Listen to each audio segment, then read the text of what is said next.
Serious, what's something creepy that has happened to you that you still occasionally think about to this day? Attention. Serious tag notice. Jokes, puns, and off-topic comments are not permitted in any comment, parent or child. Parent comments that aren't from the target group will be removed, along with their child replies. Report comments that violate these rules. Posts that have few relevant answers within the first hour, and posts that are not appropriate for the serious tag will be removed.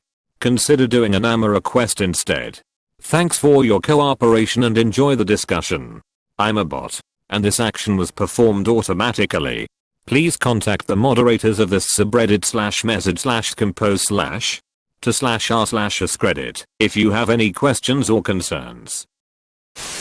Pretty sure I almost got kidnapped when I was a kid. I was 10 years old walking home from school and an elderly couple driving by stopped and asked me for directions. They were looking for the street I was walking towards, so I pointed them in that direction. Even though my directions were very clear, both were acting confused and asked if I can get in the car and guide them there, and then they would drive me home. I told them it was fine. My house was right here. I lied. They were pressuring/guilting me a lot and being too nice about wanting to drive me home. It gave me a really weird feeling in my stomach. So I pretended to walk towards a house that wasn't mine, and they drove off. Smart kid. When I was around 11 I was at softball practice, and for whatever reason the practice ended early, so I had to wait at the park for my grandpa to come and pick me up. I ended up having to wait alone for about 30 minutes because I didn't have a cell phone to call and tell my grandpa that practice ended early. I remember sitting on the swings when an adult man, in his 30s or 40s, came and sat down next to me. He asked if he knew me, and I said no, and he told me that I must just have one of those pretty faces that feel recognizable to anybody. I remember feeling happy about the compliment, and I kept talking to him. Eventually, he told me that he had his car with him, and that he could drive me home to my grandparents' house so that they didn't have to worry about picking me up, and I wouldn't have to wait any longer. Being 11, I didn't think anything of this, and proceeded to get into this stranger's car. Luckily, my grandpa showed up just in time and I remember seeing his car and jumping out to meet him. The stranger sped off without talking to my grandpa, and that was the last I ever heard about it. This is such a vivid memory for me, and I often find myself thinking about what would have happened to me and what a different person I would be today if my grandpa hadn't shown up when he did.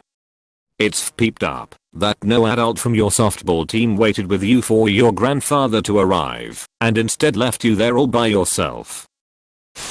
When I was 10 years old I lived in the middle of rural Alabama. We had some odd neighbors. Being curious kids, my friend and I followed my neighbor and his son and daughter one day when they left their house and walked into the woods. I was very familiar with the area because it was back when kids could roam free until the street lights came on. Anyway, we trailed them for about 2 miles through the woods, across an old cemetery, and down a railroad. They stopped at a clearing beside the tracks and my friend and I hid opposite of them and watched. They started digging and kept pulling up bones and putting them in a bucket. We got scared and bolted. I immediately told my parents, but they didn't believe me. I'm 32 and remember that day clearly. I buried a roadkill bobcat I found once and dug it up later to finish cleaning the bones to put them together as a collection. Hope your neighbors were doing something similar. This is common processing for cleaning bone where I'm from. Let nature do the work, then boil and set in the sun to bleach them. Smoking a blunt with the peeper who had repeeped and murdered a friend of mine the previous evening. We were all hypothesizing what had happened, while the psycho who had done it was casually trying to plant disinformation. Cops came for him later that afternoon. When I was about 13, myself and a friend were walking to a middle school dance. I lived right across the street from the school. From my house there was about a 50-meter sidewalk to it from the main road. Anyways, as we're standing at the traffic light, waiting for our turn, I noticed a man in a van and a person in another car yelling at each other. I'm 100% sure I saw the man in the van wave a gun at the person. So he pulls up to the light and is waiting. He calls to me and my friend. Says he needs directions. Who TF ask 13-year-olds for directions? I pull my friend's arm and tell her we need to leave. We start walking back towards my house away from the guy, and he got out. Left the van right there at the light. My friend and I take off. Full tilt. Make it halfway down the path before ducking into some side bushes. We're sitting there with our hands pressed over our mouths while trying to be as still and small as possible. I'm trembling and can hear my heart pounding in my ear. The man stands at the end of the walkway staring down towards my house. Luckily there's quite a few houses along the block, so it would have been impossible to tell which one we ducked into. Clear as day. In his hand at his hip is a gun. He finally leaves and my friend and I run back to my house to call my mom and the cops. I refused to walk to school after that. We had something similar happen. A friend and I were breaking glass bottles at the boat ramp near my house. This guy pulls up and we hid in the bushes. We were 11 yo. And this guy tells us to come out because I'm a police officer. He kept yelling for us to come out. The bushes were really thick and short, like a tunnel, and he couldn't get to us. I have seen his truck there before, and I'm 80% sure he wouldn't have abducted us. But you never know. A self-defense instructor once told me that if you get into a car, your chances of surviving an attack go down by 75%. Yeah. I grew up with my mom always teaching me, never let them take you to a second location. She always taught me to do whatever it took to not be taken, right down to grabbing dog poop if you had to. Thankfully I never had to use that advice. When I was in 3rd grade, I was home alone with my quadriplegic grandma from after school until my mom came home. One day the phone rings, and I answer it, and an unfamiliar man's voice says, "Hey Justin, I'm a bite. Did you just get home from school?" I say yeah. Who is this? Instead of answering me, he started asking things like, "Do you ever touch yourself? Do you like to look at girls?" Being in 3rd grade of course I was like nope. And hung up pretty quick. I told my parents but nothing ever came of it. I still wonder to this day who it was, how they knew my name, and my whereabouts. This was back on a corded landline with no caller ID either. Undefined.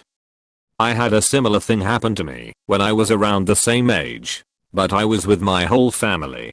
This guy was at least high school age and my dad got so mad he took the phone and threatened the guy. Never heard from him again. I think it was a neighbor down the street. Still like, WTF. When I was maybe 10 I was over at a friend's house hanging out. Her neighbor was out of town and my friend was feeding the cat while they were gone. So my friend and I went over to feed the cat. Immediately upon opening the door, we heard someone walking upstairs. They were loud, heavy, slow footsteps, like didn't even sound human. My friend and I just looked at each other and sprinted back to her house. The worst part was we told her mom and the mom didn't believe us and made us go back and finish feeding the cat alone. We were terrified but did it. When the neighbor came back, they found that their house had been broken into. Eater. Thank you for the awards. I've never gotten any before.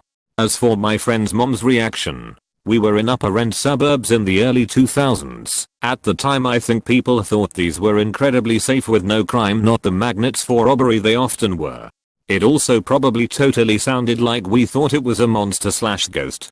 At that age we didn't really understand what it was. But definitely in the future, when my kids are scared, even if it's a monster, I will know better to listen to them.